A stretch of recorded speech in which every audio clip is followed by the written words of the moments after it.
one of the best ways you can protect yourself, friends, and family is prayer. And to illustrate that point, I'm actually going to tell y'all a story. So probably about 10 years ago, I was on the phone with a friend of the family. He was actually babysitting his nephew. His little nephew was 2 years old. The nephew was just kind of in the back, doing his own little thing, playing games. Then all of a sudden, the nephew ran out the back room and, told the family friend, hey, there's a tall black man in there. And, family friend ain't think nothing of it, just kind of like, whatever, it's your imagination, just go back in there and play. So the little kid went back in there, started playing, and every time the kid would come out of the room, it's like the kid learned something violent or crazy. Like, the little kid really wasn't exposed to any weapons like guns, or wasn't allowed to watch anything violent on TV.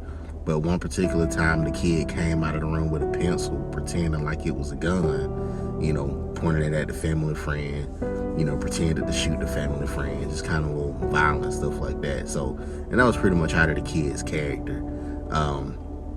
So one particular time, the little kid went to the room, jumped around on the bed a little bit, came out of the room, and then spit on the family friend's donut. And it was like, the tall black man said, if I spit on your food, then you would give it to me because you wouldn't want it no more. And then, family friends was like, okay, this is wild, this is crazy.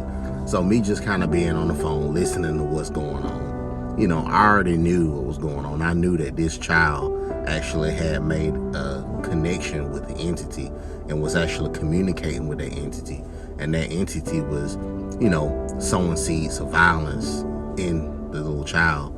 So what I did is, I just it was kind of hard to explain that, but I explained that to the family friend. So I told the family friend, I was like, okay, so I'll pray. Just keep the phone with you and put me on speakerphone and just go back there in the room, where the little kid is at. And so the kid comes to the family friend and was like, no, my friend said don't do it. My friend said if you do it, then he's gonna kill you and the person on the phone with you.